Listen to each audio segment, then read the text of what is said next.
নমস্কার প্রিয় বিয়ার, আপনারা দেখছেন খবর তরঙ্গ। এপিএসসি চাকরি দুর্নীতিতে চেয়ারম্যান রাকেশ পাল সহ এপিএসসি সদস্য বসন্ত দুলে, সামেদুর রহমান সহ 29 জন কৃষি বিভাগে নিযুক্ত আধিকারিককে সাজা দেওয়া হয়েছে।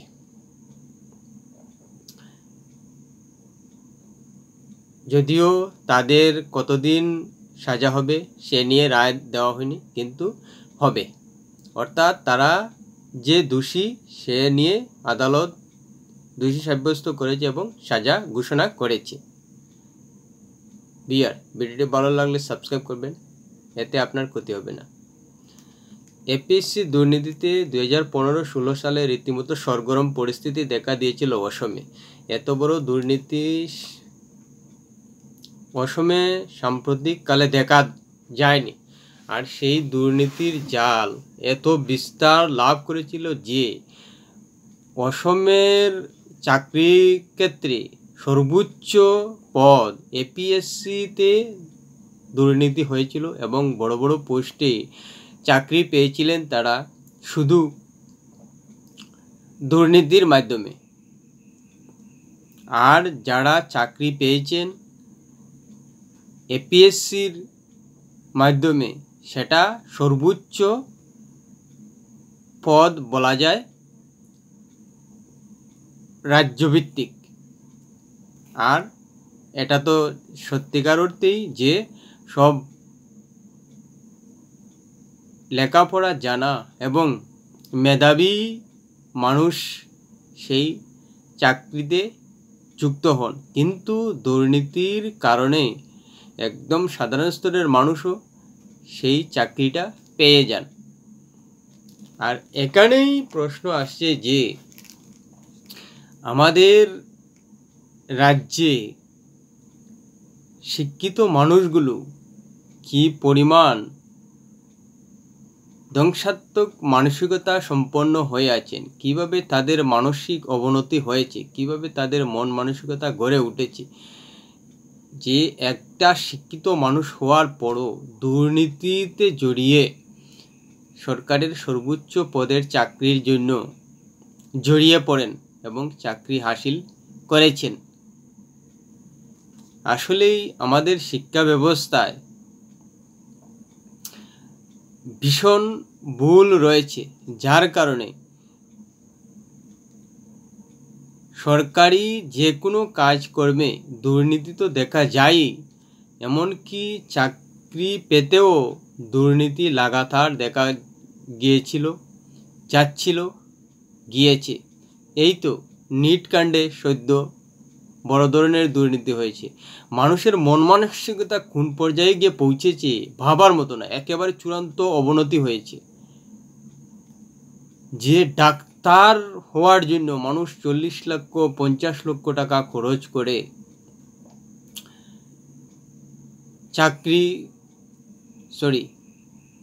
পরীক্ষায় বসার ব্যবস্থা করছে, এত অবনতি হচ্ছে। সত্যি ভীষণ আশ্চর্য লাগে যে ভারতবর্ষ একটা দেবস্থান বলা হয়, যেখানে দেবের অধিষ্ঠান, সেই পবিত্র ভূমিতে এত অন্যায় হচ্ছে।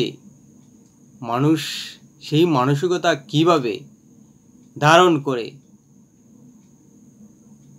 যে দেশে নানা দেবদেবীর পূজার্চনা হয়, আরাধনা হয়, সেই পবিত্র স্থানে এত অপবিত্র কাজকর্ম চলে কি করে?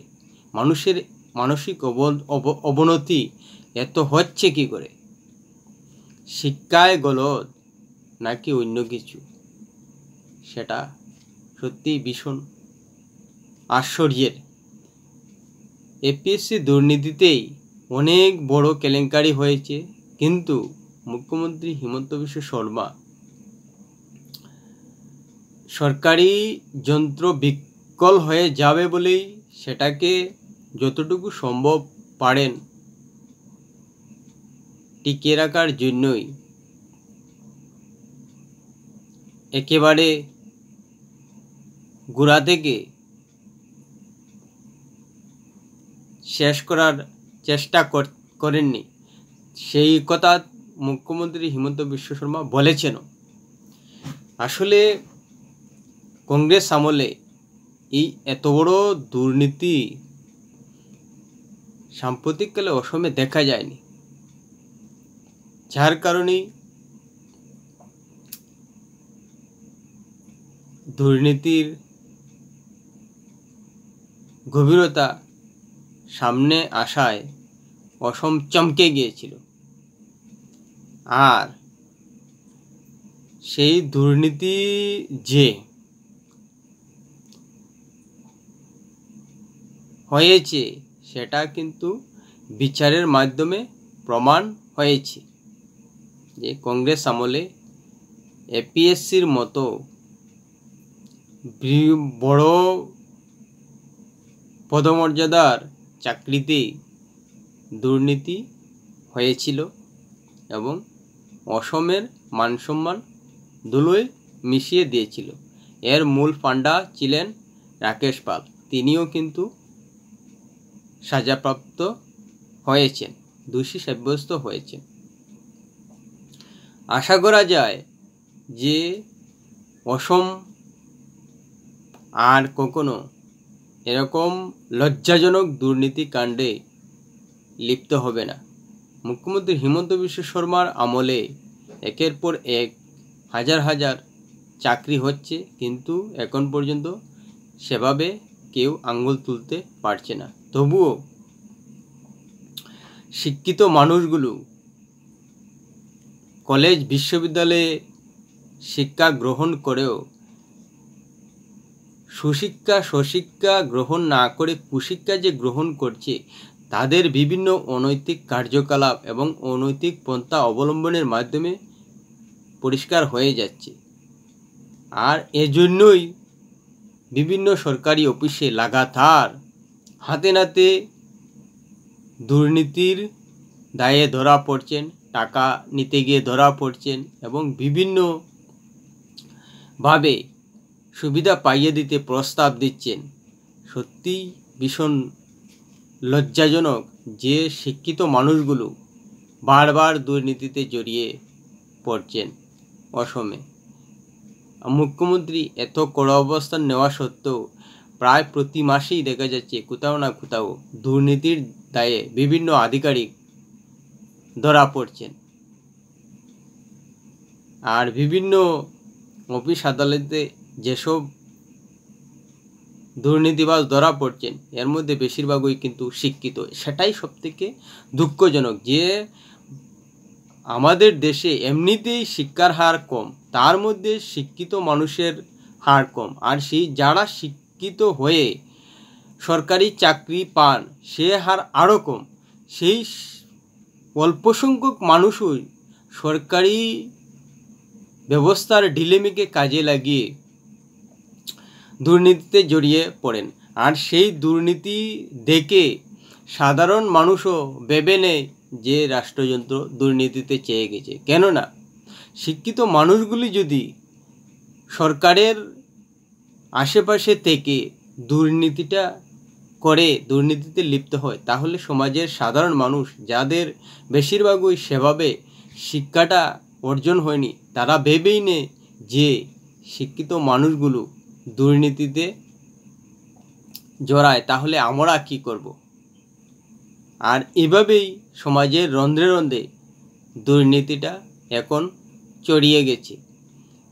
স্বাভাবিকভাবে দেখলে মনে হয় যে হাতে গোনা কয়েকজন ছাড়া কেউই নৈতিকভাবে চলাফেরা করে না। একে রাস্তাঘাটে যেখানে সেখানে দুর্নীতি অনৈতিক কাজ দেখতে পাওয়া যায়। যে দেশে আধ্যাত্মিকতার বিশাল ভান্ডার ছড়িয়ে রয়েছে সেখানে এভাবে মানসিক দিক দিয়ে অনৈতিক কার্যকলাপ সত্যি দুঃখজনক। এ নিয়ে এই দুর্নীতি যেন ভারতে এক অভিশাপ, অসমে এক অভিশাপ হিসেবে দাঁড়িয়েছে। সেই অভিশাপ থেকে কবে মুক্তি মিলবে তার কিন্তু এখনো ক্ষীণ আলো দেখা যাচ্ছে না, সেটাই ভীষণ লজ্জাজনক এবং দুঃখজনক। ভিডিওটি ভালো লাগলে লাইক শেয়ার কমেন্ট করবেন।